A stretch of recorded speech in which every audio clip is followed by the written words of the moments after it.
Let's podcast alongside my buddy, Chris Clark. I'm Joe Ovies. Giglio is on assignment today, a.k.a. it's really gorgeous out, so go golf, Giglio. Could not ask for a better day to go golf on a Monday, so that's what Giglio's doing today.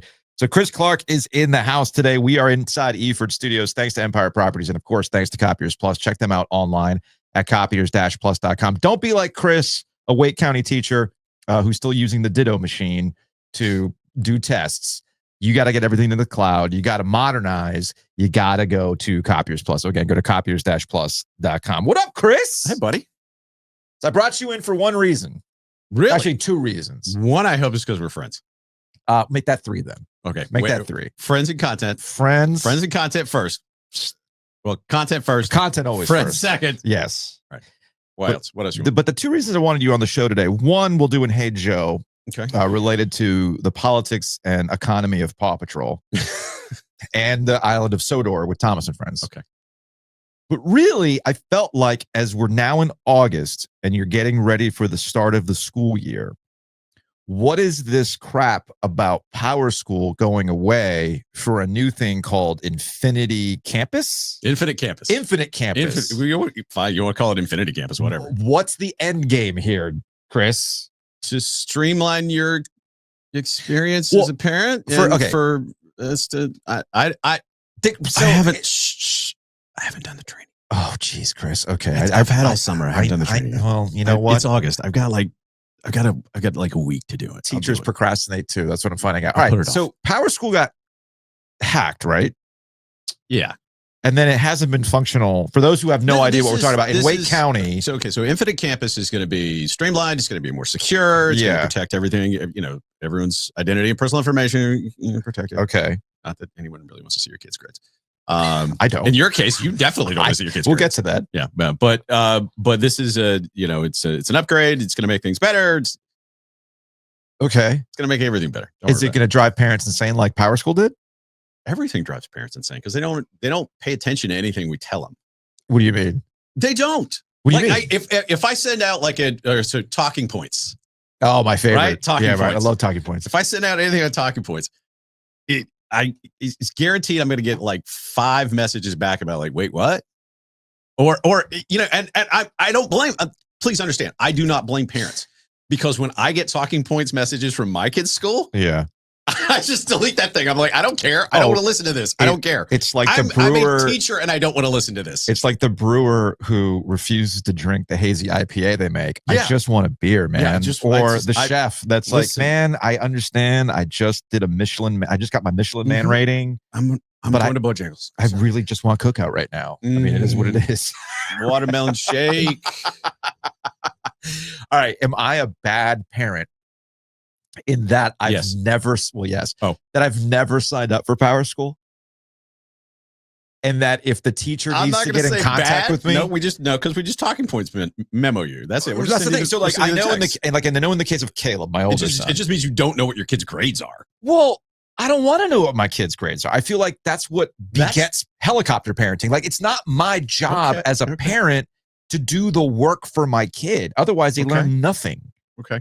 Now, mind you, this is why going into his senior year at Enloe, it might explain why we're scrambling with, oh, crap, what college are you going to go and get into, right? Maybe we could have gotten on it a little earlier. Maybe we could have gotten on this a little earlier, but then I don't think you learned anything. Listen, you don't have to go from either I've never signed up to PowerSchool to I check your grades every 30 minutes. You don't have to do that. Those are extremes, Joe. We want to find the medium where you just got to check in. Just check in. Because just check in. Like shout out to Constantino over at Enloe. Yeah. Like I know when my kid's been late to class one too many times because I'll get the talking point because I don't have the app. I'll get the text.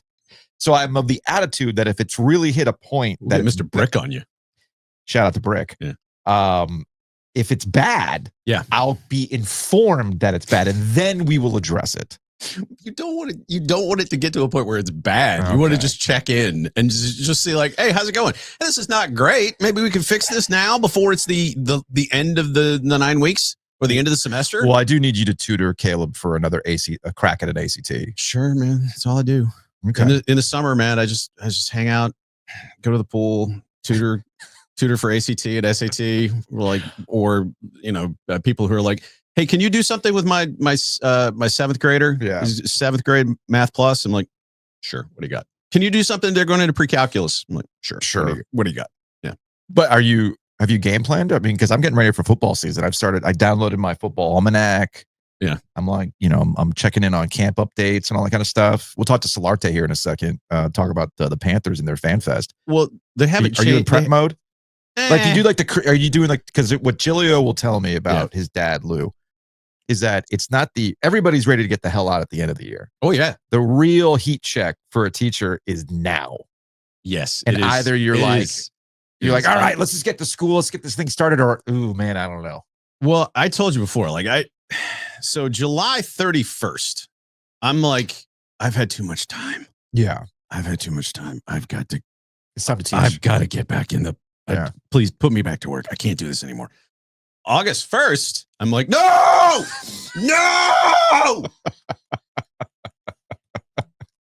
Because all right. So not to personalize things. My birthday's coming up. I know. I don't know if you've noticed that, buddy. Wait, is this 50? Yeah. This is 50th. Oh, are we doing something? Because we're like 6 days out. I'm doing something. Is it not like 6 days out? Yeah. Yeah. Today's the 4th. So you get like 6 days. Okay. 6 days. Are we doing something? I will be, this is more like a promotion. I'll be performing at Greystone Pool, swimming tennis club, right? On Sunday. I will be performing on Sunday. Now, what that performance will entail, will be determined by the number of beers I have. Okay, but there likely will be flips off the diving board. All right, I'm in town. Yeah. So so is there a guest fee for Greystone? I've never been to Greystone. I don't know. It's because I know at Northbrook it's like a $5 guest fee. It's the perfect 70s 80s pool. Yeah, where it's just like just absentee parenting. Yep. And a delight and easy vibe, babe. Can I bring OG Light? Oh yes. Okay, that's your payment today. By the way, a 4-pack of OG Light. Yeah, it is. I'm very excited about it because I have not had it yet. So to wrap this conversation between PowerSchool and Infinity Campus. Sorry. Yeah. So if I haven't downloaded PowerSchool yet, and my kid is a senior, and Jacob's about to be a freshman at Enloe, do I even bother with Infinity Campus? For the second one. Well, for Jacob? Yeah, for the second one. Okay. The first one. Nah, man. No, it's too late. It's a loss. That's a lost cause. That. Bye. See ya.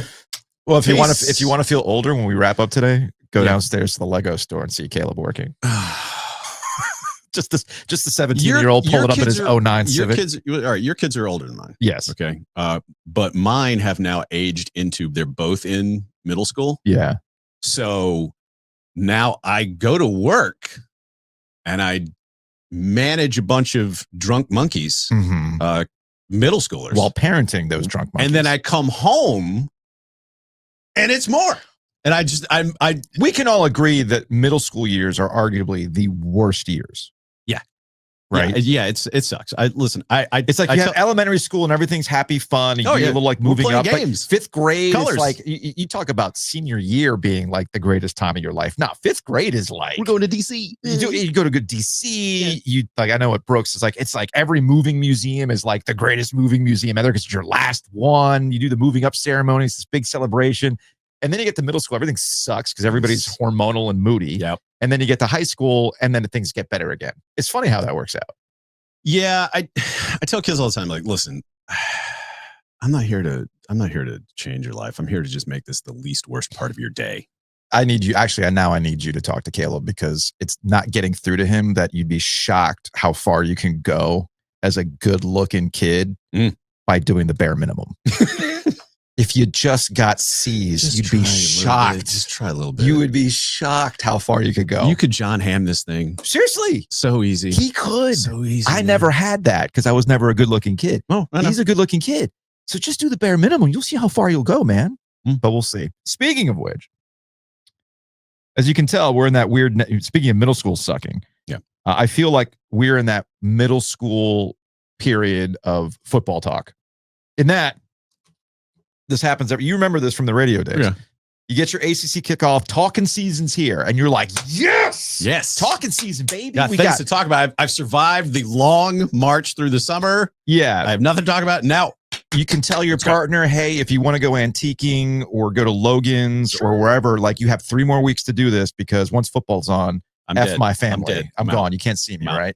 So, but we've hit, after you get through the excitement of talking season, now you got the Hall of Fame game, so football's back on TV, and then you wake up a little hungover and you're thinking, well, actually, this is kind of empty because we don't actually have games yet. We don't really have anything to talk about. We have Micah Parsons and Jerry Jones, right? Or that's the most manufactured thing in the world. I think what's actually even more manufactured is what's happening in Chapel Hill with Bill Belichick and the quarterback stuff. So the Tar Heels open up their camp. Bill Belichick's giving Bill Belichick press conferences, and there's this like it's like a faux quarterback battle with Gio Lopez and Max Johnson. Here's the quote from Bill Belichick on Saturday. I think the time will be when we're sure, in reference to who the quarterback is going to be.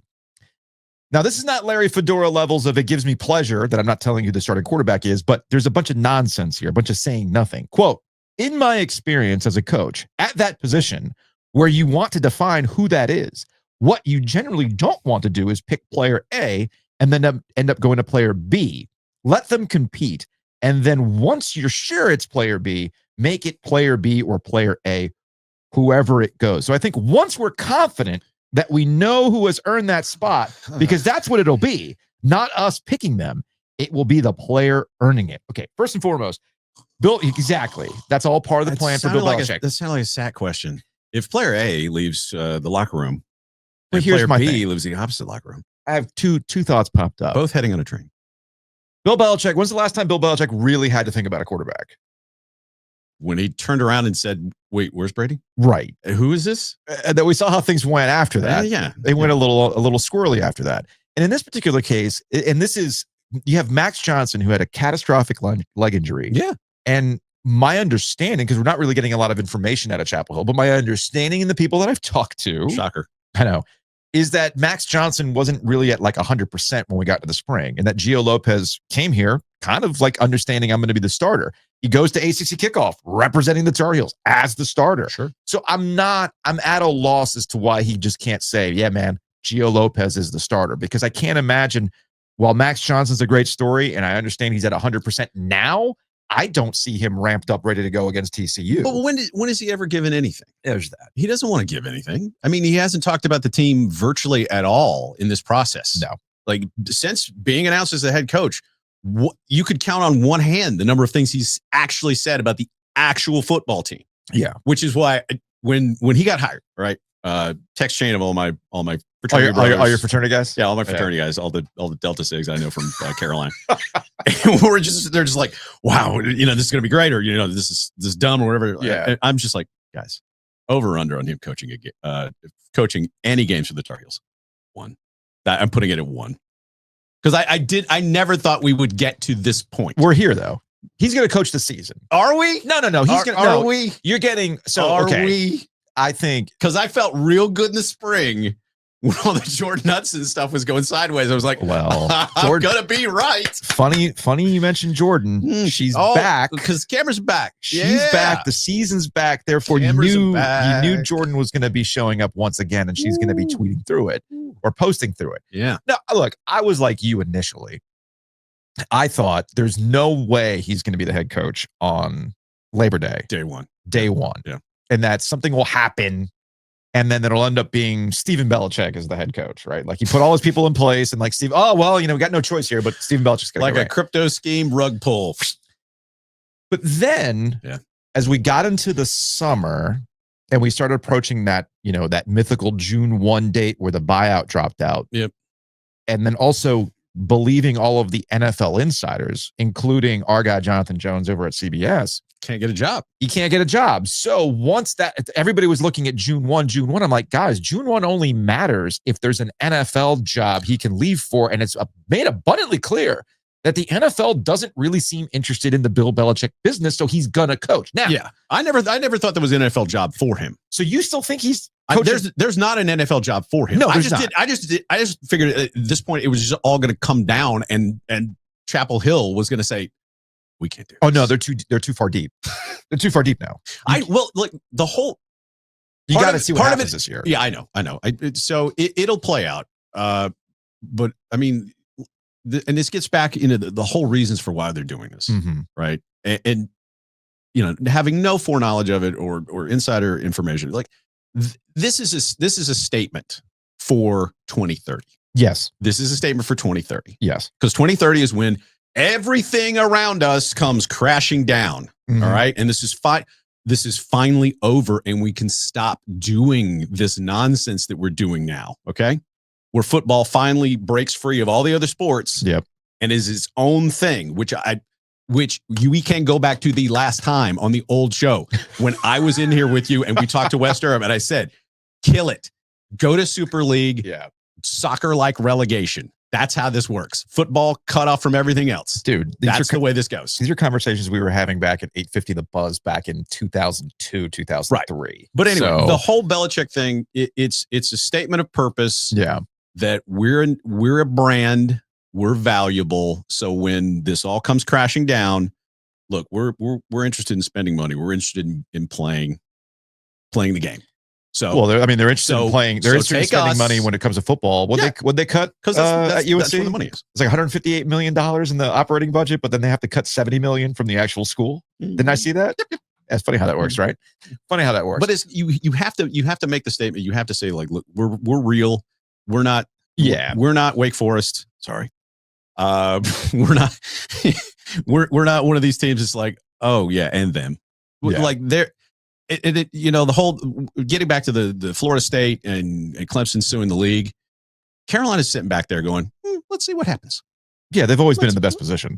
Yes, They've always been the best because position. we'll let you guys do the dirty work, and then we'll take advantage of it. So I guess it's funny you mentioned you and your fraternity brothers and the Bill Belichick thing and all that kind of stuff. I get they're sold out. Individual game tickets are sold out and things like that. Oh yeah, no, we're planning the Are you trip. going? No, I'm not going to this. We're planning the trip to Ireland. Oh, but here's my question. Yeah. Here's my question. TCU, Carolina. Who's coaching in that game? Because I think that if I'm in Dublin, I don't care. you don't care. The game is superfluous. Yeah, okay. I may not even go. It's just you're in like, Ireland. oh, the Tar Heels are playing the Horned Frogs in Ireland. Let's Right. go. Let's have a good time. No, because I think that's to me advancing the story. Like he's gonna coach this year. They'll probably win 8 times because their schedule is what it is. Sure. And you the question you is, should roll out of bed and win 8. the question is, are you actually building towards something? And I don't know. I don't know. I can't. You'd be insane to put anything more than a year on it. Mm-hmm. Because I mean, I'm with you look, on that. the fact of the matter is, guy's not young. No. You got rid of an old coach and hired an old coach. There's another reason why I don't think he's going to be here beyond a year is it's all kind of setting up for people's feelings to get hurt, right? Oh, is it feelings time? It's always feelings time. So there was you had the Hall of Fame, the NFL Hall of Fame weekend going on. That's how you get the Hall of Fame game and all that kind of stuff. Yeah. If you're watching on YouTube, Mary Kay Cabot, who's a longtime Cleveland area media person, went into some sort of like media wing of the. I apologize. I don't know the full context of like how she gets into. She was honored as part of the NFL coverage and things like that. So Charles Robinson, another longtime Yahoo Sports guy, clipped this: a Bill Belichick zinger that deserves its own gold jacket from Mary Kay Cabot, and this is in relation to Bill Belichick. Here is the zinger. Bill Belichick was the first Browns coach I ever covered. You see, if you start out with Bill Belichick, no one can rattle you after that. If Bill didn't like something I wrote, he'd call and yell at me. If you asked a dumb question, he'd call you out.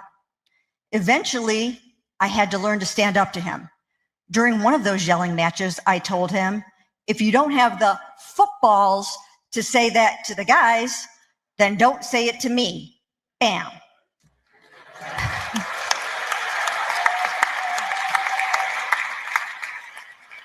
But now I totally understand why Bill gave me such a hard time. I was 28 at the time, and he just couldn't relate to a woman that old. Bam! Dang, that was pretty good. All right. That's a good singer. That was good. That was good. She workshopped that one. Yeah, worked that out. So, guess who didn't like that? Does it start with a J and end with an Orden? So Pro Football Talk had aggregated this. Yeah, of course. And because that's what Pro Football Talk does. Yep. She retweets the response to Pro Football Talk. Not much of a quote unquote laugh. No wonder so many have contempt for the media, especially those who want to be the story rather than report misspelling on the story. Rupert. And then some other, I mean, these could be bots for all I know. Relation to Mike Florio, who's the guy behind Pro Football Talk. Florio has agreed with BB. What a vendetta. He seems resentful, bitter, and vengeful. All the while, he's disguising his venom and resentment as information. I just follow it to laugh and see what motivates and how independent journalists act. Ha, ha, ha. This is some like real brain rot responses that are happening on social media, which Jordon Hudson has since reposted. I have not seen Instagram, so maybe she's posted something on Instagram too. So it's preseason for everybody. Sure. It's preseason for everybody.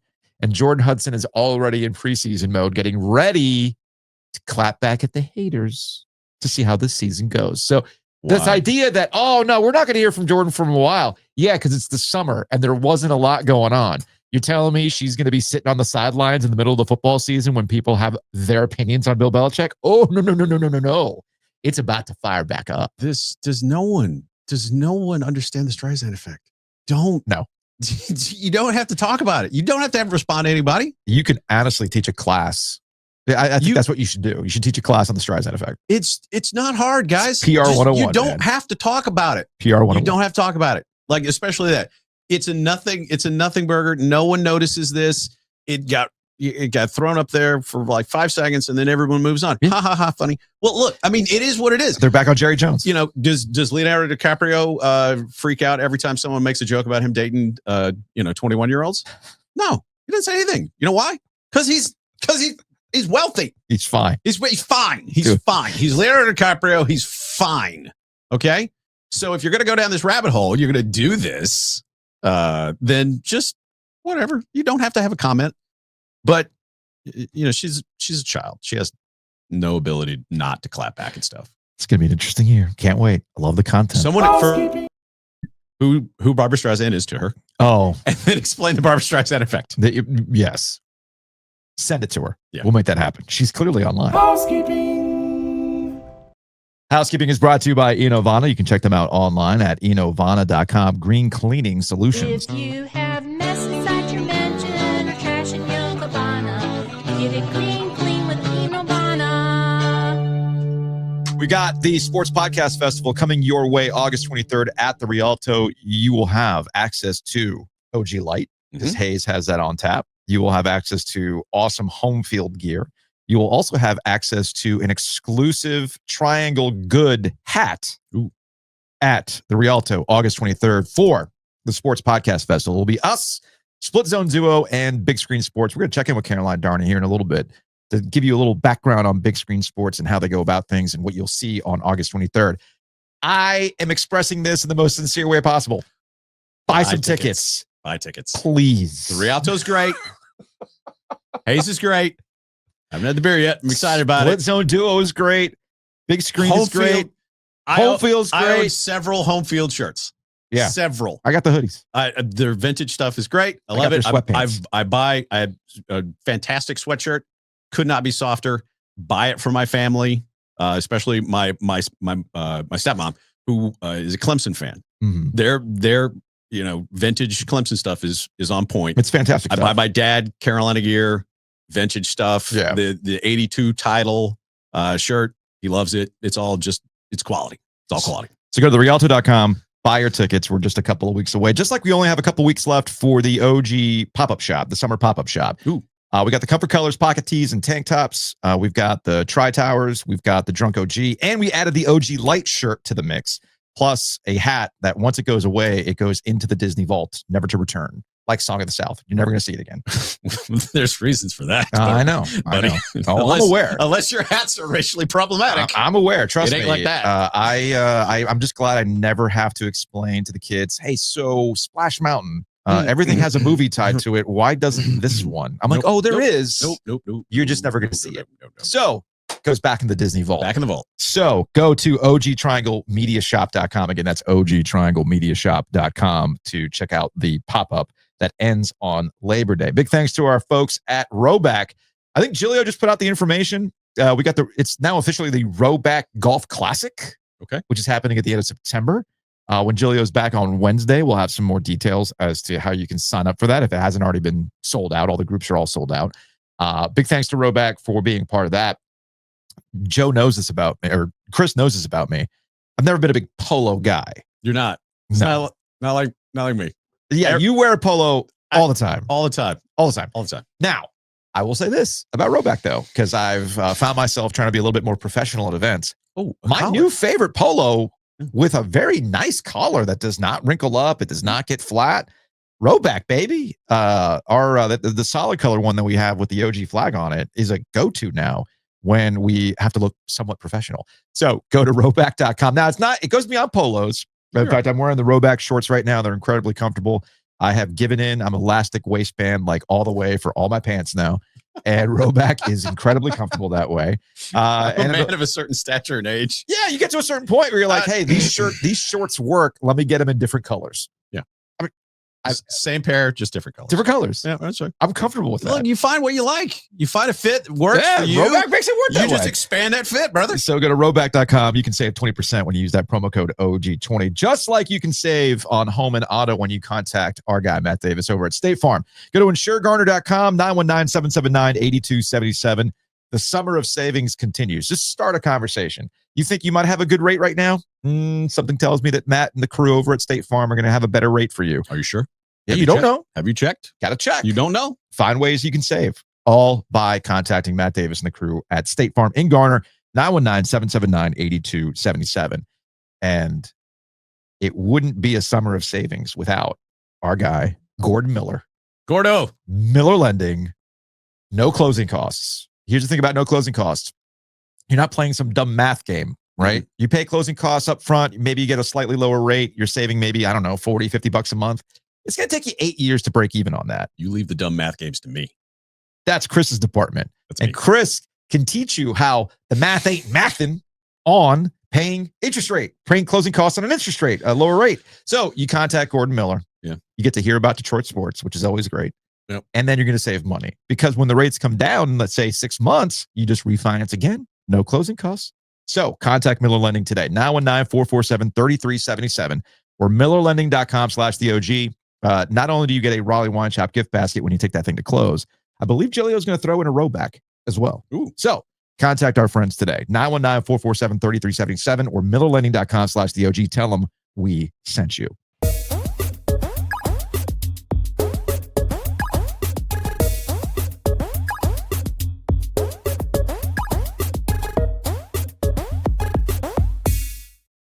Joining us on the Heister Automotive Group hotline is our friend Mike Solarte. It is. Do you have the sticker with you? It is an unofficial 850 The Buzz reunion segment while we talk about the Panthers. I got it. I had there it is. That's amazing. The old Canes 850 The Buzz sticker, which if you go to the Polar Ice House in Cary, you'll see one that I'm pretty sure Solarte slapped on the DJ glass. I'm convinced you're the one that put that there. I cannot confirm nor deny that is the case. Okay. Mike, I need a Diet Pepsi Light Ice to talk about to talk about the positive vibes in Charlotte. I mean, are there positive vibes? I mean, Chris, they won the Summer League championship. The Hornets did. So that's a big deal. They're selling shirts at $48 a pop. Which, what now? Yeah, they won the Summer League championship. Get out of the NBA. Of the NBA. So the NBA. The Hornets won something for the first time in nearly 15 years, which is great. Well, first time. No. First time ever that they won a championship of any kind. Of any kind. Yes. Of any kind. I was They've expecting not- them at least a playoff series win. It's been a long They've- time. They've not won a division. They've not won a conference championship. They haven't won the title. This is their first ship of any kind. Their only championship is the throwback gear championship. Nothing is better They're than yeah, the that's Rex undefeated. Chapman era windbreaker. That's it. Undefeated. Undefeated. The starter jacket, yeah. Yeah, the starter jacket. Yeah, undefeated. Undefeated stuff. So we have those positive vibes leading into, did I read right? 45,000 people showed up to FanFest on Saturday night? Yeah, 45,000 were inside the bank. That was the ticket. Actually, hold on a second. 45,000 tickets distributed. Okay. Okay. Now, remember, it was a little rainy, but I will say this: the crowd was good. Whether it was 45,000 or just underneath it, because remember last year they were down at Clemson for FanFest, and that went over like a lead balloon. So, Are you trying to tell me that there's hope around the Carolina Panthers? This is not my term. This is a term that my good buddy on this call, Joe Ovies, told me at the ACC kickoff. Okay. The hopium is in mass quantity. Yeah. They're rolling it up. They're snorting. Not. Yeah. Is it capital H or are we still lowercase h? No, we're capital H. No, This is a noun, baby. This is a All right. hopium noun. Okay. The quarterback get taller? I don't think so. Did you get some lip? It didn't seem to bother him last year down the stretch where he had 15 touchdowns and no picks or one pick or whatever it was. Okay. This is the hopium is in ample supply because of the fact that this is a team that built their offensive line last year and they performed well. Now they've spent money into helping the defense out. And what's the biggest upgrade for the Panthers in the offseason for you? For me, yeah.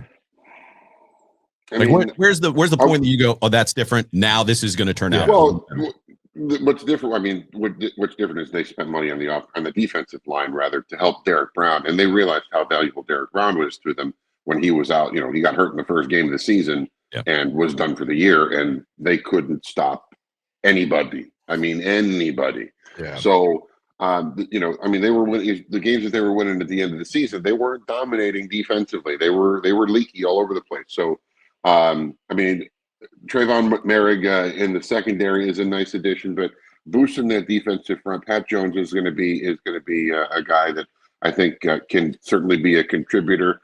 Derek Brown is back. They still got to figure out who's going to play off the edge, but I mean, Priestley Umanmielen out of the draft has had flashes in camp. The thing that I tell everybody is like, okay, they're going to play a preseason game this Friday. Mm-hmm. And we'll know a little bit more about what they're all about, but we're not going to know everything. We will know that we do know the starters are going to play. Mm-hmm. How long they're going to play on Friday, I have no idea, but I would imagine they'll get at least a series, if not maybe two. Because Dave Canales has said the plan is to play them in games 1 and 2 of the preseason, and then they'll probably get the third one off, which is fine because the departure, it was flipped last year. They didn't play 1 and 2; they played game 3, and they were just not prepared. So that's what I was curious about, Mike, in terms of how they're going to handle the preseason this year. I've had issues with the way that they've handled preseason. I felt like, and this goes across multiple coaching staffs, by the way, because that's just how it's been. Like they tried to hide Sam Darnold, right? Like, no. And then the same thing happened with Bryce Young last year, where I got the impression that they were trying to hide Bryce Young last year. Yeah. Now there's no question, as we started this conversation, people are absolutely tapping into that hopium right now, and they're basing it on what they saw from Bryce Young. Step it up. Let's go. It's good stuff. Let's do it. We're winning. What is it? Was it Road Warrior? They got their they're spraying the stuff, right? I'm Chrome. Yes. Let's go. Bryce Young just yelling, "Witness me!" Right. So everybody's doing all those things right now. So I would have to imagine that Canales has no choice but to allow this new group of wide receivers. Because I think that's probably the most interesting thing about this offseason is that they've tried to add to what he can work with. Yep. And now we get to see this stuff. They cannot afford a slow start. So let's use this time to make sure they come out of the gate firing and everybody's on the same page. I never really got the sense last year. So there's nothing to hide now. Let it cook, so to speak, in those first 2 games. That's my I want to see more Bryce Young on Friday.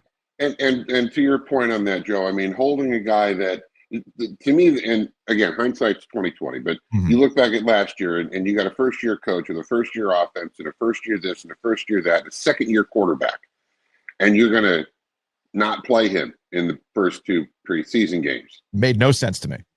You know, you can put all the kind of value you think is there in the joint practices that they're going to have. Like they'll have a joint practice with Cleveland this coming week. Next week when they go to Houston, they'll have a joint practice with the Texans. That's all well and good, and there is value to it, but there is no substitute for an actual game. And while that is the undeniable truth, the balancing act that a coach has to walk between getting to work and staying healthy, that is got to get to work, but don't want to get them hurt. Got to get to work, but don't want to get them hurt. And I think that's where, coaches have across the league have, I think, sometimes done their teams a disservice. Of course, I'm not talking about the Andy Reids. I mean, he didn't have to play Patrick Mahomes. He didn't have to play Travis Kelce. No. Those guys aren't in Panthers uniforms, and Andy Reid's not the coach here. So these are the things that I think that the Panthers have learned from, and now they're going to play the starters. And it may not be a lot, but Coach Canales did mention there's more to it than just getting the work and playing the game. You've got to, according to the coach, you've got to be thinking about the night before and getting your rest and morning meal and all your game day routines that you're going to follow through the season. That's practice for that as well. Now, again, I don't know how much stock you put into stuff like that.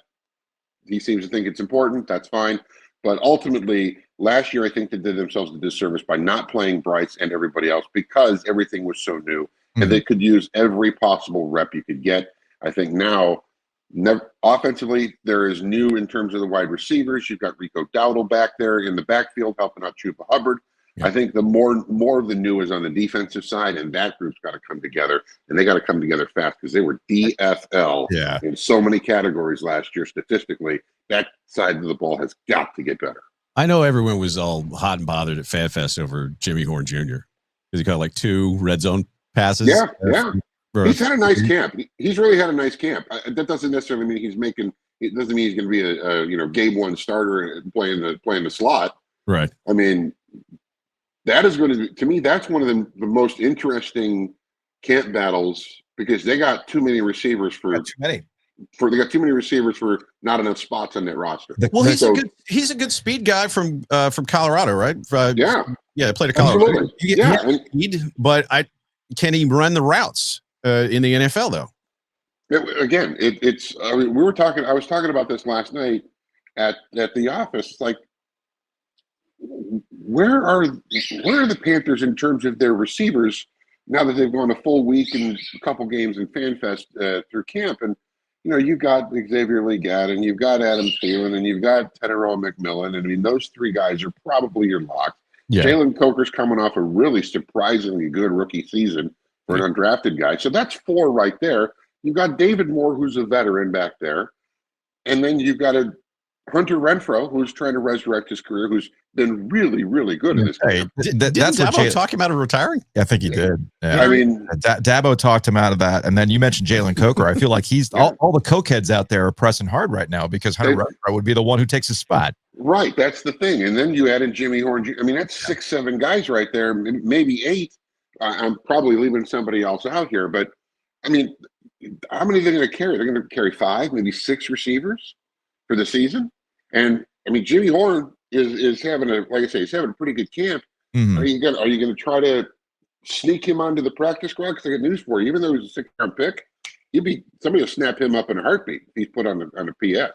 Yeah. So I don't know. That's one of the more interesting position groups to watch as this camp goes on and as the preseason goes on. I mean, I think that's why Dan Morgan gets paid what he gets paid because he's going to have to make some tough calls. Come roster cutdown.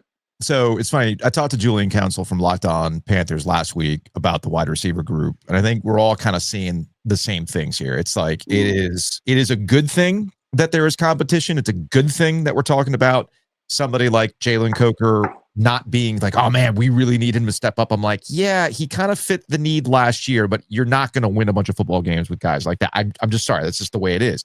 But all this conversation around Bryce Young, all this conversation about how the offense is going to look, does bury the lead as to what really is the story for the Panthers and where the real pressure points are, and that is rebuilding a defense that has been bad. And can you keep it under 24? And it's funny that we're sitting here thinking about the Panthers' success at the level of, can you just look like an average ass NFL team? That's where we are with the Panthers right now. Can you just look like any old run of the mill mid defense right now? Yeah. That's what you ask. I mean, you and I talked about that in Charlotte when you were down here for ACC kickoff. I mean, if they were just an average NFL defense last year, if they were middle of the road, 15, 16 in the league, there's a really good chance their record would have been 3 wins better, maybe 4. Yeah.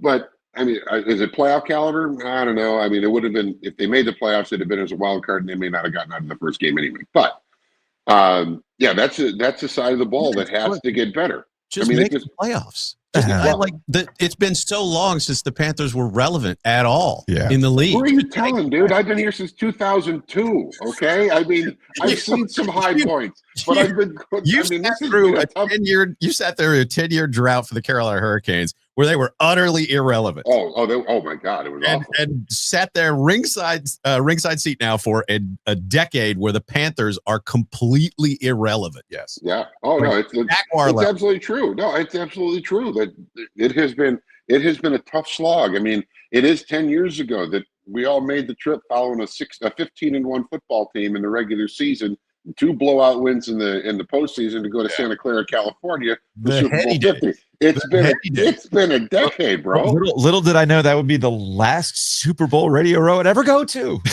because the Panthers one shot in and out. Because the Panthers haven't really been good. I guess the setup here for the defense, to follow up the conversation you and I had in Charlotte, how much pressure is on Evero? Like, I think there's a ton. You're not moving on from Canales. You're not moving on. Like, we've already hit some of the sacrificial lambs of getting rid of guys, right? Yeah. And this is a defensive coordinator, I feel like, of all the pressure points, and for David Tepper to step in and do something, it's at that job. And if it doesn't out of the gate look like a better defense, you then have to make a decision there. I really don't know how else to put it. I think that you're absolutely right. I mean, this is definitely. I mean, you're talking about a Jiro Rivera here, who was a guy that was up for head coaching jobs. Yep. I mean, just 2 years ago, you know, they were talking about this guy as the next great this, next great that. He comes in as a DC for 1 year, the first year in Carolina, and the defense was really, really good. Yeah. You know, they were top 5 in the league in a lot of categories, and then they just fall off the planet last season, and it makes you wonder, you know, what happened. And one thing that did happen is a personnel change. Mm-hmm. I mean, they got just hammered by injuries last year, and now, you know, Shaq Thompson, who was hurt last year, now he's in Buffalo. Derek Brown last year goes down in the first week of the season. They lose him. I mean, those are 2 key linchpin guys for that defense. Now, it takes 11 of them to play, but when you lose your 2 leaders, that's going to be a huge hill to overcome. And so the guys that they had to throw in there, you know, Trevin Waller, who's a rookie with the green dot on his helmet, playing middle linebacker after Josie Jewell went down. Jewell's out of the mix now. So I think that how much pressure is on Jiro Rivera? I think there's a lot of pressure on him. And again, I'm always a positive guy. If they can stay healthy and they play well, I think the pressure comes off. If they stay healthy and they play poorly, then I agree with you, Joe. I think that they could make a change midway or, you know, first quarter, halfway through the season. I don't know, man. There's something about the Panthers and hot shot future coaching candidates that eventually evaporate. Remember when Joe Brady was going to be he's getting jobs after like that guy's trajectory from you happen to be part of one of the greatest college football teams of all time with a ton of NFL talent. And then you show up with the Panthers with your $1 million coaching staff with Matt Rule, and I was like, oh man, he's in the running for jobs. We haven't really heard from him since, have we? Well, that's he's out there. Don't get me wrong, but we have heard from. I mean, I'm sorry, sir. You seem to have gotten a little failure on you. Oh no! That's not coming off. And the Panthers stink, man. It takes a while. That's staying out. That's not. The stain remover's not taking that off. I don't want to kick Joe Brady while he's down, or I don't want to kick Joe Brady at all because he's actually done a pretty nice job as an offensive coordinator, and maybe that's where he plateaus. Maybe. And you know what? An offensive coordinator in the National Football League is not bad. No, This is not. And we all Matt Rule, horrible NFL coach, was a good college coach at Baylor. He's back in Nebraska. Maybe that's where he maxes out. That's okay. There's nothing wrong with that. I think as a podcaster, it's fine. No, that's not true. That's not true. Yeah. We all have our thing, Mike. Joe, you've appeared on Chevrolet Sports Night twice. Okay. Now, I'm going to bring. Speaking of which, higher. Speaking of, we're going to close on this. Okay. When I appeared on Spectrum News with you, yes, I was accused of having bird noises in the background. Go ahead. I'll let you finish. It ended up being a digital bird somewhere in the background that you edited out. Meanwhile, I'm pretty fucking sure there's a bird in the background of this conversation. There is. Okay. Yes. Okay. But now here's the thing. Okay. Now here's the thing about your appearance on Chevrolet Sports Night. You also remember we had to stop tape midway through because of some advertisement. And this is me saying on your podcast here that you were not to blame for any of those things. Mm-hmm. And while we haven't gotten it fully figured out, my guess is that all those noises and everything were coming through on the computer that started the Zoom call. Yes. For us to record. Yes. With a window that was open in the background that was randomly playing. It happens. Ads here or there. Hey man, so at least it was a bird noise of somebody playing Microsoft Golf 95 and an ad and not something else. Soothing. It was so funny because I was thinking about it. I'm like, I know Joe's a pro. He wouldn't have a browser open or what. Oh, it had to be our computer back there. No, there was an open tab. You're now the one. I do have a bird. I mean, I can show you the bird. You have a bird? I do. What kind of bird? Pet bird. I don't know. He's a jerk. Oh, okay. Oh my God. There's a bird. Hey, does it talk? No, he just makes noises like this. He's a jerk. Okay. Mike. I can't stand that. Has that bird made some football picks for content? Everything's content, Mike. Like seriously, he put like two seed treats, right? You put like Panthers on one end, and then like the other opposing team, and then you see what the bird goes for. I mean, I can certainly see if he'll try that, but like I say, he's a jerk. Okay, fair enough. So I mean, we were told he was hand fed. You try to put your hand near him, and he becomes a tiger. I mean, I don't know. I don't know what to do with that thing. My cats would like to meet that bird. All right. I would love to have arranged the introduction. Yeah, I bet. Absolutely. What happened? Oopsies. Why does your cat have yellow feathers in his mouth? Weird. Weird. And where's Nibbles? Let's introduce this bird to Randy Johnson fastball.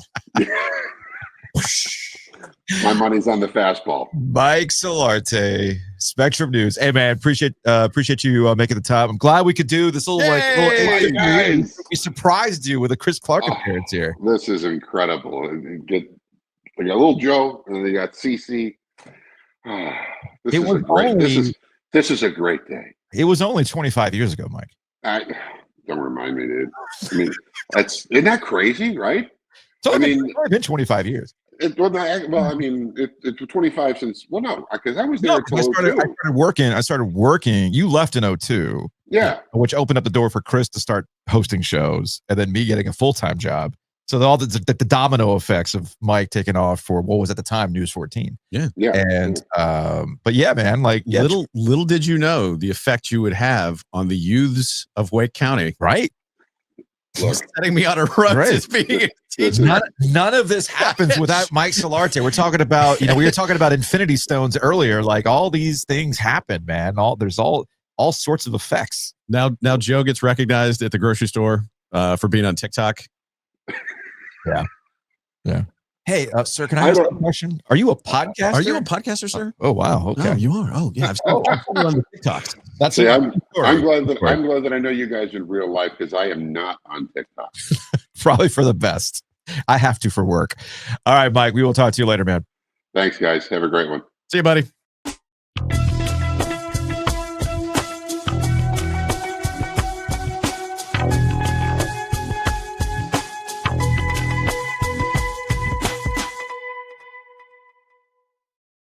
Big thanks to our friends at Happy and Hail. Oh, sorry, you haven't seen the seen the logo. You've not seen the logo I've not for seen OG the Light. drunk animals keg standing. So for context here, we do After Darks because Chris, I don't know if you knew this or not. As you hold up the OG Light, My payment. I don't know if you knew this or not, but Joe and I are revolutionizing podcasting by taking phone calls after sporting events. Hold on. Hold up. Hold on. Hold Are you up. telling me that you get a phone call from someone who has just witnessed the event Mhm. and you talk to them about the thing they just saw? Yeah. They offer a take right after What? in real time. Who'd have thought? Who'd have thought? Right? That's like a what? If you, it's like a post game show. No. That's crazy. No, that's crazy No, talk. this is different. This is That's totally different. Totally This different. is the podcast. Totally different. Podcast Exactly. with phone calls With phone calls. after a game.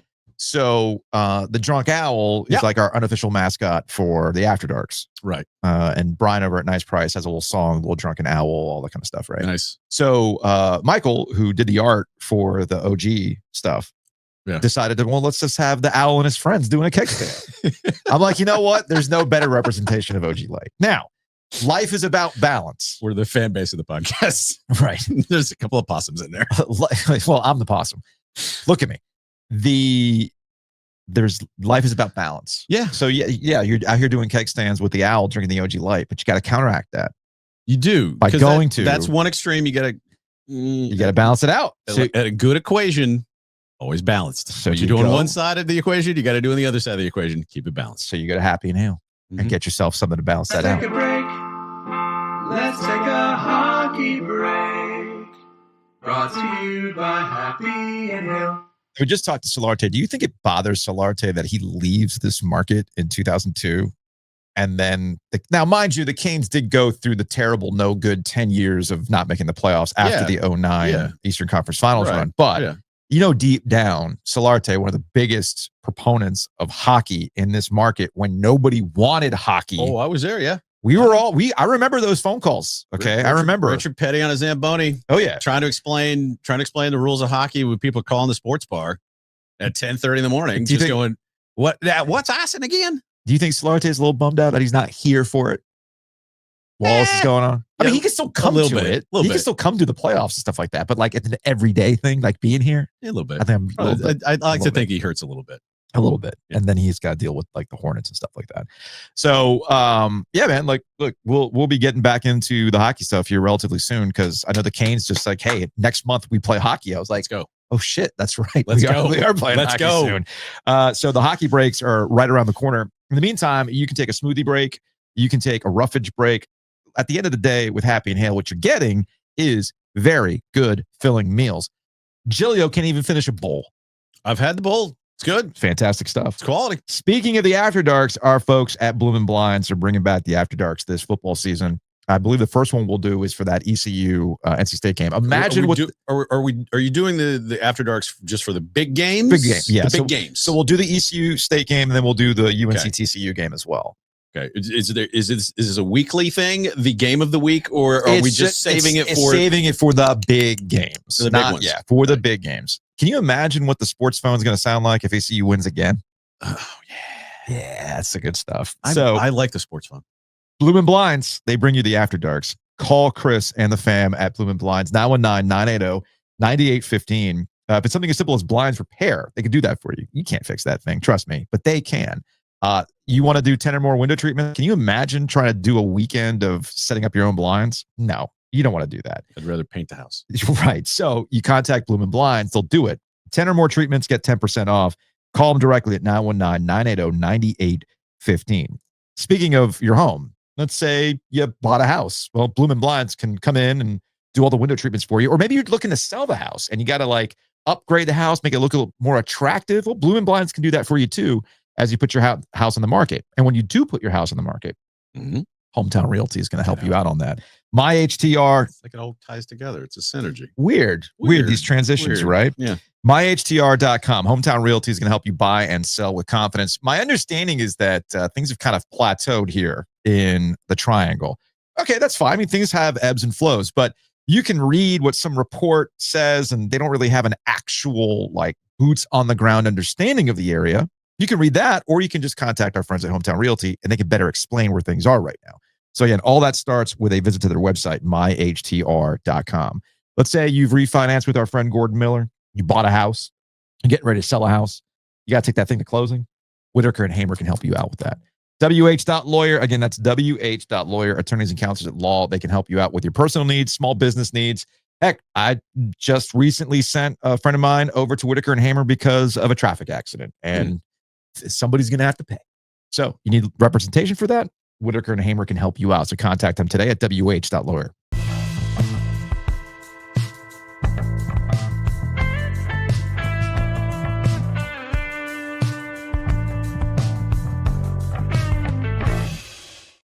Joining us on the Heister Automotive Group hotline is Caroline Darney. My friend, she is with Big Screen Sports. She will be here for the Sports Podcast Festival at the Rialto.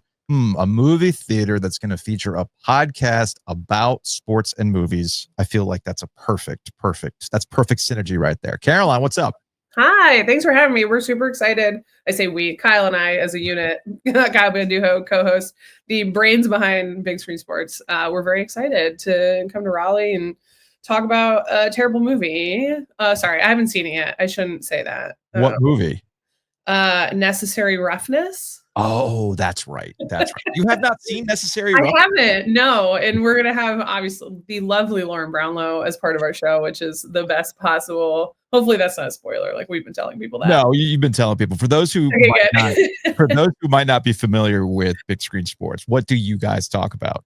Well, literally anything, because as we all know, everything is sports. But primarily Kyle started it a few years back, and it was to talk about sports movies specifically. And things have kind of evolved and changed. There's only so many sports movies for one. And after a while, you're kind of like, hey, let's talk about this other thing. So we just wrapped up. What was that? Yay. Something fell off my desk. Sorry about that. We just wrapped up Jury July, where we did all court movies. So obviously sports. Time to Kill, Legally Blonde, My Cousin Vinny. I forgot the other one they did, but so it's kind of evolved and changed and gotten a little wacky and fun, which is great. And I think this happened around the same time that Kyle got Ryan Nanny and myself on more often. So it should be a really fun time. We've got some. It's not you always gotta have a thing as a podcast. So we kind of try and have some fun with it, and even when it's not a sports movie, we have some sports adjacent categories to kind of tie everything back in. But we're super excited. I realized this is my self-centered bit. I know everyone who's going to be on stage, which is exciting for me personally. I'm like the connective tissue.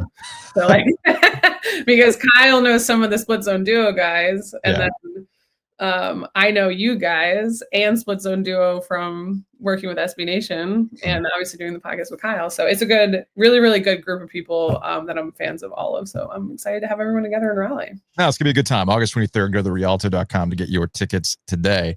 Would it surprise you if I told you I had never seen Happy Gilmore, the original Happy Gilmore? That honestly shocked me. You texted me and you were like, I haven't seen it. I was like, what do you mean? I thought you meant the sequel. I was like, of course you haven't. It came out this week or whatever. Like, right. How have you seen? So now this is my interview now. Sorry. Right. Where, like, did you see Billy Madison? Did you see like? Okay. Here's the thing. So I was never really an Adam Sandler guy. Fair. Yeah. I enjoyed it on Saturday Night Live, but it wasn't. It didn't hit for me, say, the same way that when Wayne's World had a movie, I wanted to see Dana Carvey. I always loved Dana Carvey, and I wanted to see him and Mike Myers do the movie thing, right? So Sandler was never really like in my wheelhouse. Fair. And then I also usually have an aversion to sports movies in general because they usually follow the same tropes, right? Yeah. You know, and I mean, even Happy Gilmore is the same thing where you have like the classic case of a retired black gentleman that is going to help the problematic white guy find the way. You see what I'm getting? There's a trope there. You're not wrong. even that movie has it. I'm not even talking about The Legend of Bagger Vance, which is essentially the same thing, right? So you put all those things together, and typically that is not my wheelhouse. But I thought, all right, it's the summer, ain't nothing going on. It's about to leave Netflix. I was gonna say the first one's about to leave Netflix. I also felt like, and the reason why I wanted to bring you on is the problem I have with movies today. As I, get on my, I was gonna say this is getting very shaky cloud. Yeah. Get off my, the old man yells at cloud. I thought, well, if I'm gonna see Happy Gilmore 2, I have to watch the first one because I'm not gonna get the references, right? And some people are, oh no, that's not true because they do all these flashbacks. I'm like, no, even with the flashbacks, there were callbacks and things that I would not have understood had I seen the movie. So I will say this. The first Happy Gilmore movie still hits. It was to me, it was almost like, why this actually got me into this mind state of why don't they make movies like this anymore? It's like 90 minutes. They don't waste your time. There's no great message where I have to be quote unquote important, even though it's a comedy. Nah, it's a comedy. It's stupid. We got gags. We got juvenile humor. We got physical comedy. Like, we're just here to crack some jokes, get in, get out. There's no larger message that needs to be said. And I was like, what happened to this movie, Caroline? Why don't they make them anymore? Well, I mean, there's different layers of like who you ask, you'll get different answers. I think where everyone's like, oh, they're afraid of comedy now. And I don't think that's remotely. No, people who say they're afraid of comedy or you can't be funny anymore, they're just bad comedians. I think absolutely, 100%. So I think we lost a little bit of the ancient texts, and by texts I mean the comedians. If I'm being honest, I feel like that's a big piece of it because there hasn't been really. Because I was trying to think back on like the last few comedies that I've really enjoyed. And if I think of my my personal, because this is the part too, is obviously in talking about like, you're just not good comedians, like comedy and really movies and TV in general are so subjective. It's like what you like. And then if people don't like what you like, you generally get like, what do you mean? That's the best thing ever. Like whatever. But I love, role models, and Happy Gilmore is probably I think Happy Gilmore is my favorite Adam Sandler. Billy Madison and Happy Gilmore, I think, are very similar, obviously, for obvious reasons. But I look at Spy with Melissa McCarthy and Jason Statham. If you haven't seen that, folks, it's hilarious. I'm sorry. I cry laughing at that movie every single time. I think about Bridesmaids. But I think there's just this overarching in Hollywood, not to be like, this is the big, there has been such a focus on huge blockbusters, the argument from smaller, not even necessarily like indie movies, but like we want to see more rom-coms. We want to see more comedies. We want to see more. Speaking of Jury July, I want more legal movies. Like, why aren't we making like A Few Good Men anymore? You know what I mean? Like that was one of the other. Those become series now. That becomes like an 8-part series as opposed to a 2-hour movie. Both rom-coms and comedies, I think, have also gotten the streaming treatment.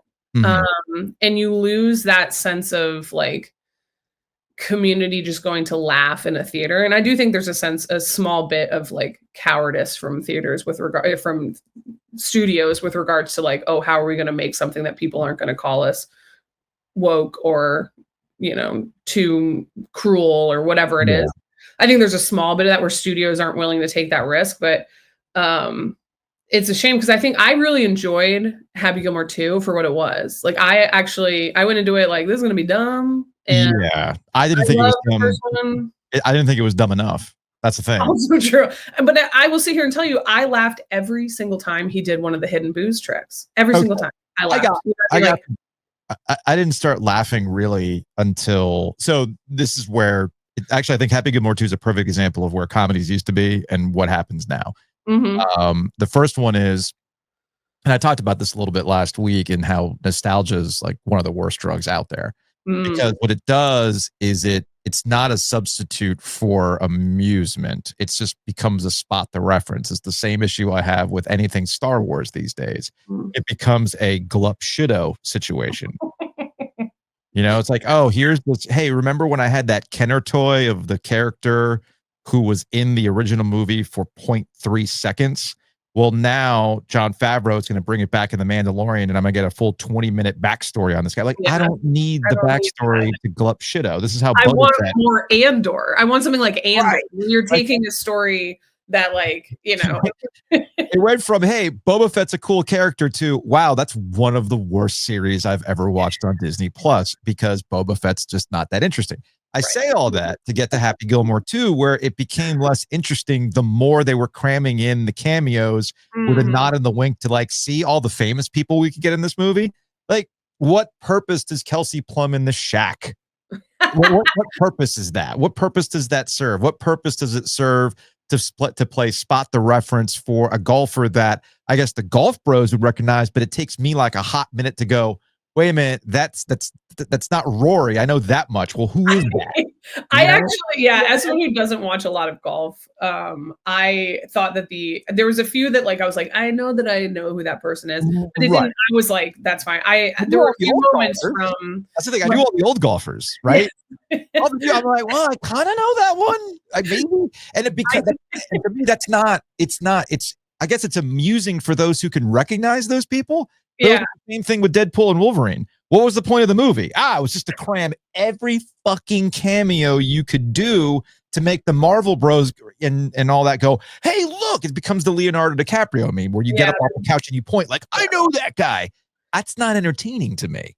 Yeah. Well, I think what I would have done less of, and I get why they needed it because the original movie was, I guess, 30 years old now. Yeah. I wanted fewer of the flashbacks where I'm like, I know that's the caddy. I don't need to see the caddy again because I'm hip, I'm with it. But I understand that, like, that was the, you know, again, one of the things that has been driving me nuts just across the board with regards to, I'm just going to let it all out about movies. Let it out, Caroline.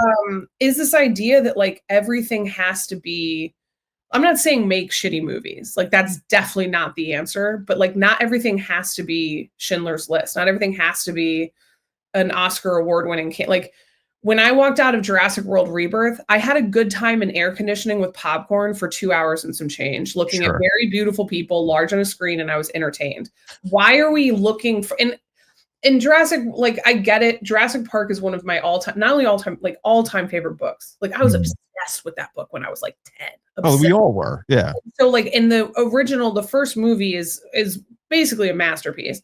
But the idea that, like, the seventh in the franchise has to be anything other than attractive people fighting dinosaurs or doing things with dinosaurs, I think is just kind of, we've lost the plot a little bit, that this is supposed to be entertainment. Like, I'm not sure, like, would Con Air get made to, you know what I mean? Like, Face Off, like, why aren't we seeing, I want more of that nonsense. Like, why aren't we seeing, like, entertaining, standalone, fun, dumb stuff that we're like, I want, like, who's our new Nicolas Cage? What is happening here? Like, and that's kind of, you know, I look at there's so much faction creation and fan bases and, like, the Stan Wars, and you can go through that with music, with, like, you know, Taylor Swift fans versus Beyonce. And, like, why don't you just, there's all this great music out here, just listen to it. Well, like, why are we mad about Superman?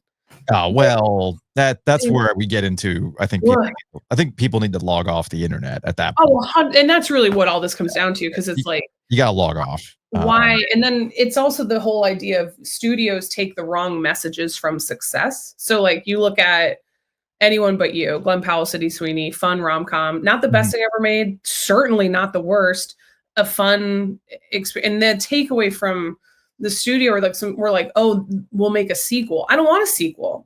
Once they get together in a rom-com, I'm done with them. That's it. Right? That's a wrap. Well, I think if you want to make another movie with those same actors and do a different thing, I'm fine with that. Like, look at you got Meg Ryan and Tom Hanks doing several together in rom-com style. Like, that's fine, but don't give me a sequel or Barbie. They're like, let's make more toy movies. No, that's not the message from Barbie. What? So, like, that's where this all kind of ties back to comedy, with, like, they don't see the focus has been on how can we like turn and churn IP. And again, I've got multiple Top Gun Maverick things in my background here. I'm not in Spider-Man, again, Jurassic Park here. I'm not knocking IP. I like a good adaptation and like keeping. Yeah, how many times did you see Maverick? I think you tweeted like every other day that you were off to go see Maverick. In the theaters, probably like 18. I'm not even kidding. And if they put it back at Alamo tomorrow, I would be there tomorrow. That movie slaps on the big screen. Given your Navy background, I understand why you'd want to go see Maverick. But no, I think Matt Damon hit on it, right? I think the part that we're sitting here has been staring at us in the face, and I think some actors who make movies too have also said it. I think it was on I want to say it was on Hot Ones. Damon explained that the reason why you don't see stuff like this anymore is that the DVD VHS market has completely evaporated. So you could make a comedy, maybe it doesn't really go bonkers in the theater, but a movie like Anchorman is a prime example of this. Anchorman wasn't exactly killing it in the movie theater, but because of word of mouth, rentals, and then purchases, ended up making a bunch of money, and it kind of became kind of a standard over time. Now it's movie goes out in the theater, you got to get to the streaming service. You're not making as much money on the streaming service, and to the point where some streaming services say it actually costs us more money to even be hosting this movie than it is to carry it. So we get rid of it and it gets delisted, right? So without those DVD sales, without the VHS sales, like you talked about like Con Air and stuff like that, those were movies that when you went, it was a Friday night, you had nothing going on, you went to Blockbuster or whatever, you know, around here, there used to be a place called Carbonated Video, an independent local chain. Sure. And you would go see what they had. Oh, I mean, that's how I would watch like those Van Damme movies back in the day. Oh, yeah, absolutely. Top and all that stuff. Yeah. Like, well, I ain't got shit going on, but the box art looks cool. I'll go watch it. Let's see what's up. And then, you know, you're just like, absolutely. What was another Dolph Lundgren movie that I remember watching? I had no reason to watch it other than it was there and it looked cool. Yeah. I Come in Peace, I believe was the name. That's got Shea Serrano written all over it. I'm sure Shay's got that VHS copy somewhere in his background. But you watch stuff like that because you had no other choice. Now, if it doesn't make it big in the first week on the streaming service or in the theater, then they don't want it. Yeah. It's a shame because there's so many. It bums me out because there's just so much stuff that I think everything goes to streaming too quickly. And that's as someone who has like multiple times Googled when is Thunderbolts getting to Disney Plus, because I want to watch that again. But they're reasonably in the time frame where they're trying to get people to rent it and buy it. And it's weird how your thought process completely shifts because, like, yes, I used to go rent movies all the time. Now if I go to Amazon and it says it's $2.99 to rent, I'm like, unbelievable. I guess I'll have to wait. You know what I mean? And then every once in a while I'm like, Caroline, what are you doing? Like, you have $3 to spend on entertainment this evening. So the thing is, I'm not the only one. I used to think the same thing too. I go on the Apple service. I'm like, you want $3.99 from me? I know. Like, what? Yeah. What are you talking about? It would cost you more. It would cost you more at Blockbuster. Yeah, exactly. And then like, I'm frustrated with some, like, there's a bunch of stuff coming out now that I absolutely love. And I think streaming has allowed for more things to get made, and it's a chance for, but you know, I didn't cut the cord for a really long time, mostly because it was the annoyance of like, basically you end up creating cable a la carte, and it's everything needs, like, there's a Hallmark Plus, you know, like, I love Hallmark movies. I love them. When I was picking which like streaming live television I wanted, so that actually the only reason I ended up doing that was when the ACC network couldn't get the deal with Xfinity. Oh, right. I remember that. I needed it for games, for work, like whatever other stuff. You know, I want to be able to watch a Georgia Tech Clemson women's soccer game if I feel like it, you know what I mean? But like, I was researching like, okay, which one has Hallmark? I need to be able to watch my stories in the winter. Like, but now, just as everyone predicted, we've come back around where you have these bundles with ESPN and Hulu and Disney Plus, where it's like, oh, imagine if we just had one service where you could get all of these things and pay one bill instead of paying. I'm like, Kyle makes fun of me all the time because I actually am like the one person on earth that has MGM Plus. Like, Actually, I think you're the only one. Yeah, I don't know anybody with MGM Plus. You might be the one. Like it's you know, and all those memes about like, oh, it's streaming on Kazoo. Like, I watched something on Mubi the other day. What are we doing? I don't know how we got here. Sorry, I'm ranting about the entire state of. But the thing is, if we want, so I was lucky enough to see The Naked Gun like a couple weeks ago. It got to interview Liam Neeson, Pamela Anderson, Paul Walter Hauser, all of them, the loveliest people. People need to go see this movie. If you want more movies like this made, go see this movie. It's worth the exorbitant prices that tickets have become now, which is my other rant. Oh, you want more people to go to movies? Maybe don't charge them $40 for an outing, like with snacks and. I'll be honest with you. I have not gone to the movies and paid for a ticket in a hot minute. Probably, Like- I was gonna say it was probably last summer at some point over at Alamo. I want to say it was Inside Out 2. That's probably the last time I paid for a movie in the theater. I'll wait for Sinners to hit HBO, you know? Right. And I the thing is, I love going to the movies. I'm one of the big proponents of solo movie going. Like, there are people that are like, oh, I sat next to someone that was there by themselves, and as an empath, I was so sad. I literally saw a TikTok that said that the other day, and I was like, don't feel bad for me, man. This is the best experience ever. No one's eating my popcorn. I can go whenever I want. I don't have to worry about anything else. I get one seat where I can find a good one. But it's I want people to go. I love going to the movies, so I'm like very bummed out by this. So speaking of going to movie theaters to see things, come see us at the Rialto, August 23rd, where we can get into these kinds of discussions. And you can see Brownlow in her bag for sure. Talking about these movies. Speaking of people who like going to movies solo, that is Brownlow. She absolutely loves doing that. So come check us out, the Rialto, August 23rd. Go to therialto.com for the Sports Podcast Festival. Get your tickets today. We're going to have a good time. We're going to have OG Light. You finally get to try our beer, Caroline. I'm so excited. Very excited about that. As long as it's not an IPA, don't make me. It is beer flavored beer. Excellent. Yeah. Like, do you like the taste of beer? Well, sure. Do I have a beer for you, Caroline? Do I got a beer that tastes like beer? And I'll be there at the Rialto, August 23rd. All right, Caroline, we will see you in a couple of weeks. Yeah, sounds good.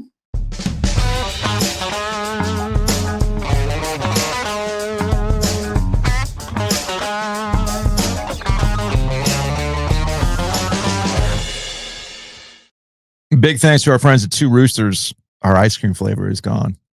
It's in the vault. Oh, I'm sorry. It's in the hatchery. The hatchery. I don't know when it's coming back. Look, I say this with all sincerity, and Chris knows me very, very well in that I can't do anything about my face. So when I'm trying to be sincere, people can't get past my face. Right. Right.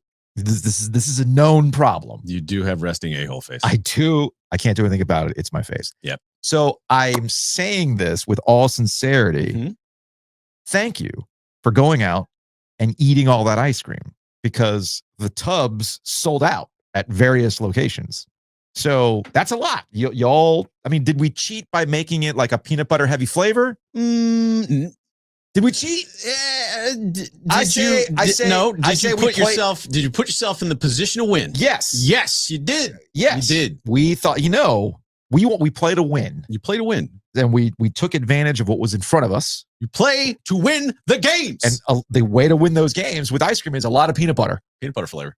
And that's what we did. That's why, look, man, that's my right? my house. I live in the peanut butter. So y'all went out there and you bought up all the peanut butter stuff. It was fantastic. So we appreciate that. That means a lot. It was funny that we had gone to the Person Street location on Friday. Yeah. The ice cream flavor is done at that point. I was jonesing for more peanut butter, so I ended up getting the peanut butter cookie, which is always a good one. Always a good one. So the guy goes, "Do you want your cutout?" And I was like, "Wait, because they had to pull it. Like the minute they sold it out, like, well, we got to pull it.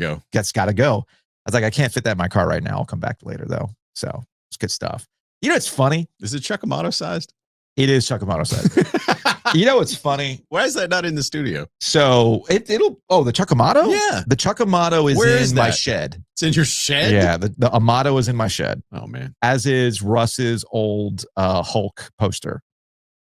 Actually, no, that's in the attic with all of my old previous employment history. I just put all that stuff in a big old tub, and it's in the attic right now. So yeah, set it, forget it. Places that were dumb enough to hire me. Yeah, pretty much. Yeah. So it's interesting, right? You know, in this business, people, I tell my kids all the time, I'm recognizable. That's all it is. Sure. People they listen to the show. It's cool. It's whatever. If they feel comfortable to come up, it's all good. But you know what really hits for the Utes? Like, oh, you've made it? An ice cream flavor. I've had many of our friends, when they went this past month to Two Roosters to go get the ice cream, they're like, Mr. Ovies has his own ice cream? I'm like, yeah, guys, I've done all these things. I've interviewed future presidents. I've been to Super Bowls. I witnessed Duke, Carolina in New Orleans. The game to end all games. You're like this with senatorial candidates. Right. Roy Cooper's in studio with us, right? Well, hold up. You got your own ice cream flavor? Yeah. That's what apparently made it. I thought that was so funny. So anyway, big shouts to Two Roosters for putting that together. Continue to support our corporate champions. Listen, we have been friends for 25 years. For 25 years, right? You hired me technically. I did. So I am turning 50. I have known you for half my life. Yes. Right. And we have been friends. I have been to your wedding. Yes. I've held your children. Yes. You were the people's usher. People's usher at the wedding. I have, so we've known each other for a long time. Can I tell you the seething amount of internal jealousy and hatred I have for you? Why? When you got the beer. What do you mean? It's like, God damn it. What, the OG Light? He's got his own beer. Mother. You know how long I've been fighting to get my own beer? Wait. Yeah. But I could go inside and go, wait, Chris, that's not who you want to be. No, that's not who you are. You don't want to be ugly. You want to be happy for other people because that's right. that's the good thing. I was like, okay, good. I'm happy for him. I'm really happy for him. Thank you. And then you went and got an ice cream flavor. At your favorite spot? Yes. At the place I've been going to. I go to the original Two Roosters. You go to Grayson all the time. I know Jared. I know him. He speaks to me when we're in public. Yeah. I've seen that guy in my pool. Come on. You got an ice cream flavor, you son of a bitch. Yeah. It's the little things. Did you enjoy it? Did you at least have it? You never had it, did you? I did have it. Okay. I didn't tell anybody I had it. Good. I had it. It was good. All right. Thank you. I'm happy for you. I'm curious what you think about the beer eventually. Big thanks to our friends at Mosquito Authority and Pest Authority. Check them out online, bugsbite.com. And look, we're in the middle of the first run of False Fall. Yep. No, folks, we are going to be back in the armpit of North Carolina swampiness. Back in the devil's front porch soon. Pretty soon. So don't get duped by this. Mm-mm. Contact our friends at Mosquito Authority and Pest Authority to handle those nasty bugs that are just waiting for more swampy time.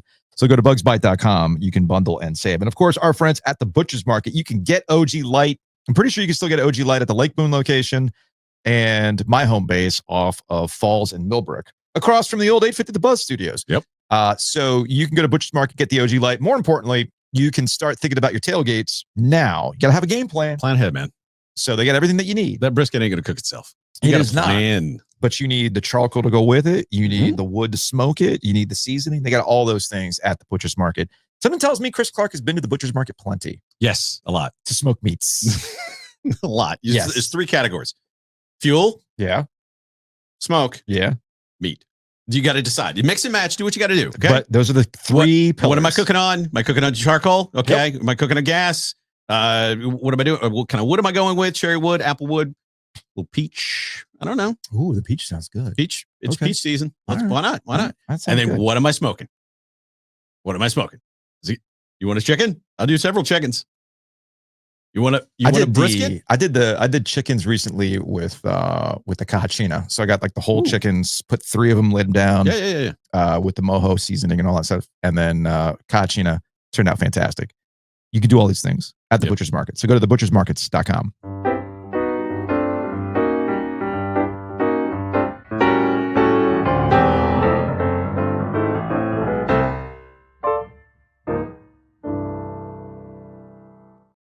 All right, let's get out of here with some Hey Joe. As always, you can hit us up on the OG Sports Phone, which is brought to you by Nature's Relief. 919-444-2211. Call the OG Sports Phone and curse or don't.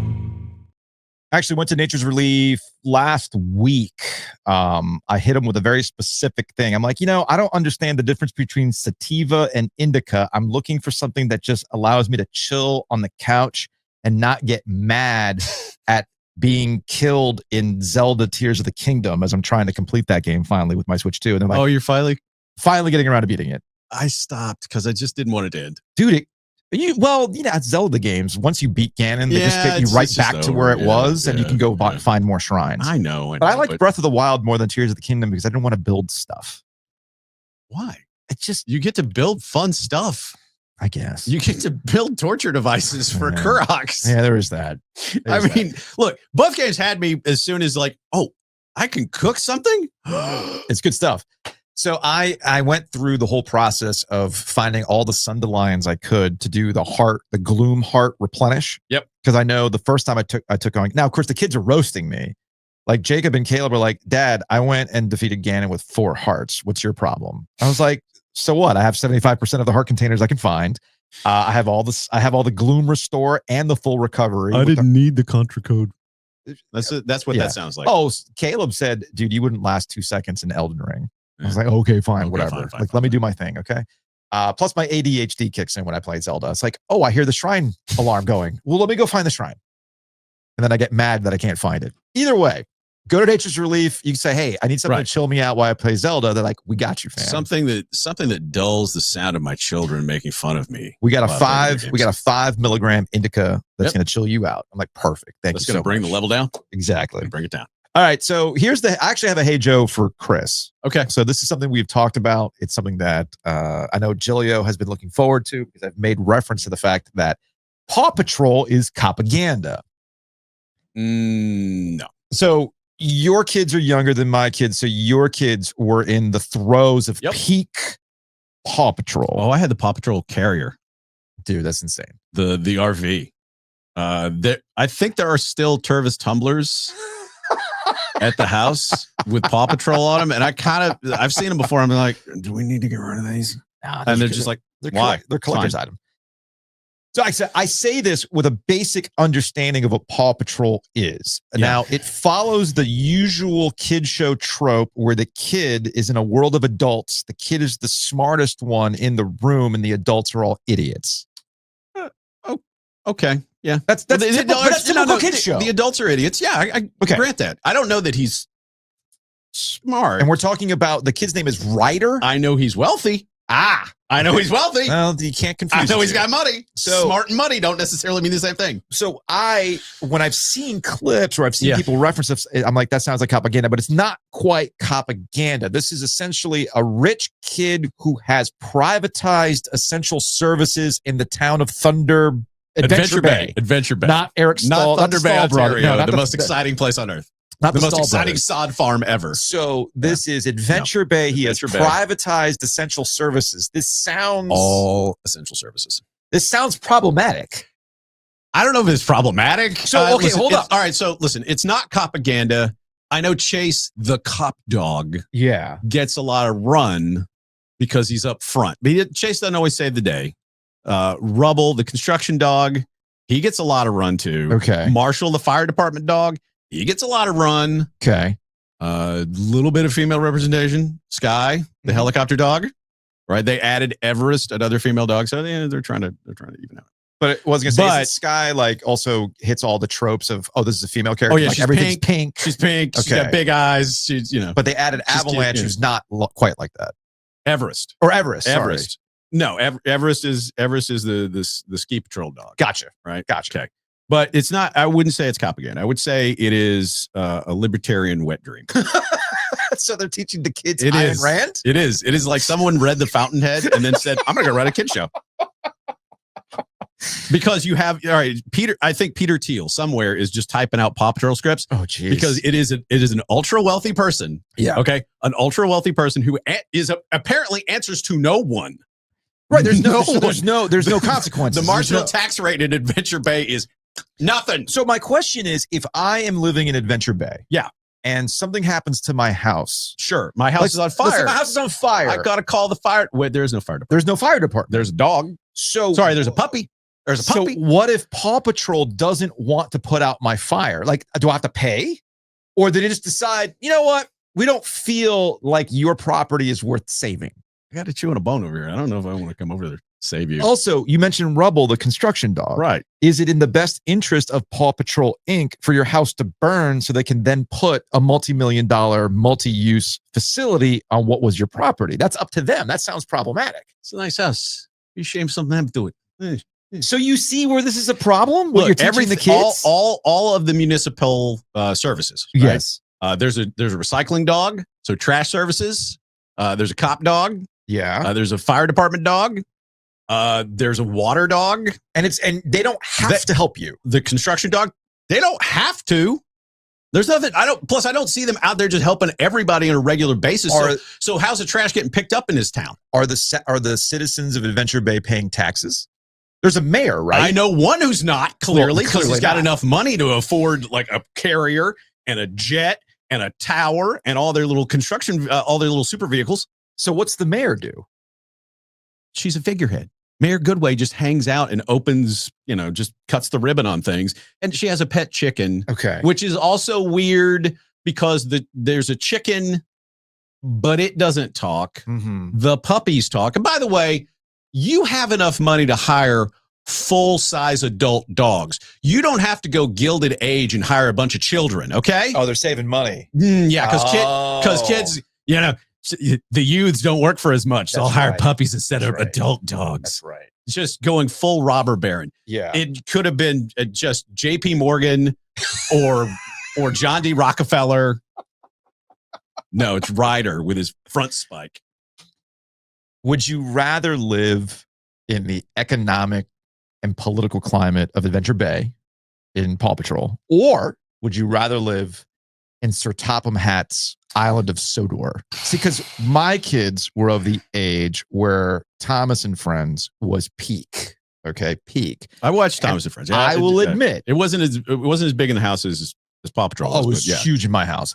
Because I guess especially little boys, they'll either go through a train phase. All boys have trains. All boys have train phases. They have a train phase. They have a dinosaur phase. They have a cop phase. Yep. Or not just cops, but I think police and fire departments are the coolest thing ever. Fire trucks, all that kind of stuff, right? Yeah. Which is, heck, man, we had some trees removed on our street the other day, and it was the neighbors should have charged the families that brought their kids to go watch the trees taken out with cranes and stuff like that, because little kids love this stuff, right? Construction.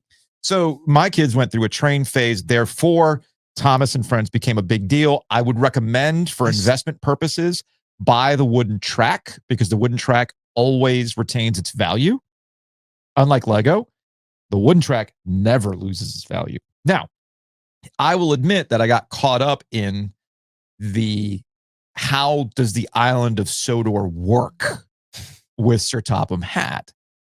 And it's more of an oligarchy, authoritarian environment. Although I read an interesting theory, and I'm not ashamed to admit that I went down a rabbit hole reading actual economists break down the island of Sodor back in 2015. Okay.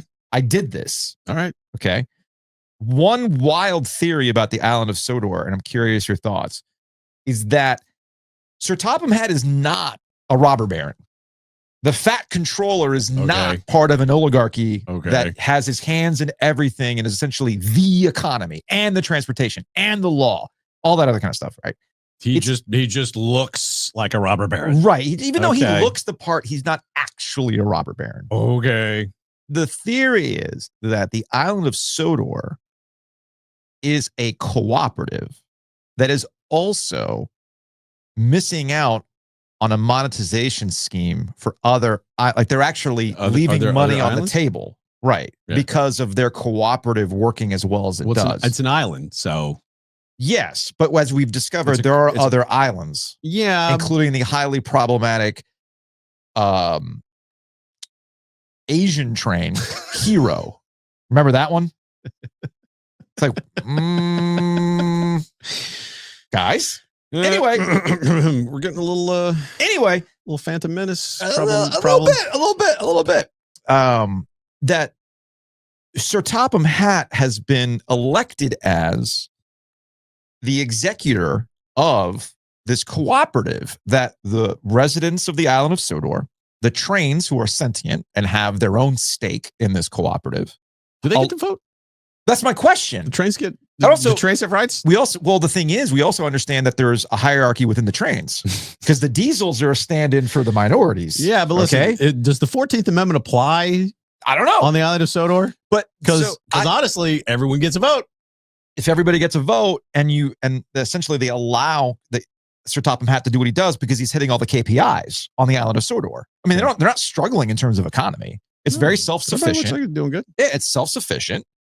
They basically have a run on all the industries that matter on the island. They don't have to import anything. But the trains do all the work. But they're part of the cooperative, right? The trains do all the work. So what? But also, why do the trains? The trains are the proletariat. The trains also have conductors. Why do they have conductors if they're sentient? They need to cease the means of production. That's a fair point. They are the means of production. Do you think they're the means of production? Do you think Percy's ever going to rise up? No. Because Percy Thomas doesn't. won't. Percy doesn't have it in. Percy will sell out the revolution. Yeah, I was gonna say because Thomas he's a company man. Thomas is a company. I man. know Percy's more of a company man than Thomas. Really, Thomas. I'm not saying Thomas is going to lead the revolution, but he's going to be in the forefront. He's going to be the vanguard. Okay. Meanwhile, Toby. Percy will sell out the revolution. Meanwhile, there's always one. Yeah, that's a good point. There's always one. Meanwhile, you got Bertie the bus and Toby the trolley car. Yeah. Who's almost like Bertie almost seems very much superfluous in all this. Like Bertie only comes in when the trains don't function. So he's got to feel a certain kind of way too. Scab. I would rather live on the island of Sodor. Okay. The island of Sodor to me seems more you put in and you get out what you put in type of a thing. Efficiency, being a good engine, not causing confusion and delay. I like British accent. As long as everything's running on time. I would also like to live in the era, not the Ringo Starr era of the island of Sodor, or the Baldwin era of the island of Sodor. I need George Carlin era. Okay. Island of Sodor. That's the era. That's the one. I'd like to hear George narrating what I'm doing on a given day. Not Ringo. God. No, not Ringo. Not Ringo. Please don't Ringo. Not Ringo. Oh, look, I don't know much. But in terms of wild theories, yes. Kermit the Frog did 9/11. Have you been on Daniel Tiger Conspiracy on Reddit? Yeah. For those who are unaware, it's good. There is a subreddit called Daniel Tiger Conspiracy. Daniel Tiger is another kid show. Mm-hmm. And it's half people who are just being silly. Sure. Like thinking too deep of a kid show because, well, if you got to watch, it's like how I was with Island of Sodor and Thomas Tank Engine, right? Yep. Like, okay, if I have to consume this because my kids are obsessed with it, I might as well have some fun with it. And then there are people on Daniel Tiger Conspiracy who absolutely believe the theories. I can go either way. Now, I can go either way. If I went on Daniel Tiger Conspiracy right now and I brought up Paw Patrol, right, what would you venture the percentage of people who truly believe that it's a libertarian fever dream that is being dished out to children? Believe it. At least 50-50. At least 50-50. Look, all I know is that in 2002, NBC aired a very, very Muppet Christmas. Okay. And in it, which mimics the plot of, It's a Wonderful Life, Kermit is shown by David Arquette, an angel. Yeah, David Arquette. He is an angel. That's right. Shows him what his life would have been like if he were not around. Okay. In 2002, this aired. Okay. And in one shot, Kermit is in an apartment, and through the window, you can clearly see the World Trade Center still standing. Huh. This aired in 2002. So clearly, I'm not saying did it directly, but Kermit the Frog, his existence. Is Kermit online saying jet fuel can't melt steel beams? I don't know. Okay. That's the level, that type of insanity. That's what you find on Daniel Tiger Conspiracy. Do you think on Reddit? We'll close on this. Do you think Aaron Rodgers is on Daniel Tiger Conspiracy? I think he has an account. Yeah, I think he's there. I would not be surprised if Aaron Rodgers, in between camp and all that kind of stuff, when he's out on his darkness retreat, he is on Daniel Tiger Conspiracy coming up with, let me tell you what's really going on with the Octonauts. Let me tell you. Look, just hey, bubble guppies.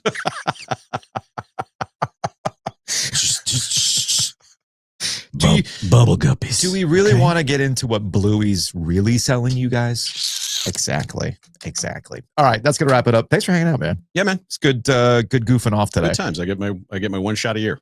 You do. Although apparently I didn't give you that shot last year. Yeah, you didn't give me a shot last year. I know the podcast was new. We were establishing ourselves. Now that you got an audience that I can screw up. Thanks for bringing me up. Oh, whatever. I can't wait to see the CC's back. Good stuff. All right, man. Good seeing you. Enjoy the beer. We'll be back on Wednesday for our last edition of A Brief History of Triangle Good, where we will give you the 25 sound bites that explain the last 25 years of Triangle sports. So we're looking forward to that. And don't forget, you can go to oviesandgiglio.com and fill out our audience survey. So again, go to oviesandgiglio.com. We do this because we think we're entertaining you in some form or fashion, but if we're missing on something, we would like you to tell us. Filling it out right now. Fill it out. oviesandgiglio.com. We will see y'all on Wednesday.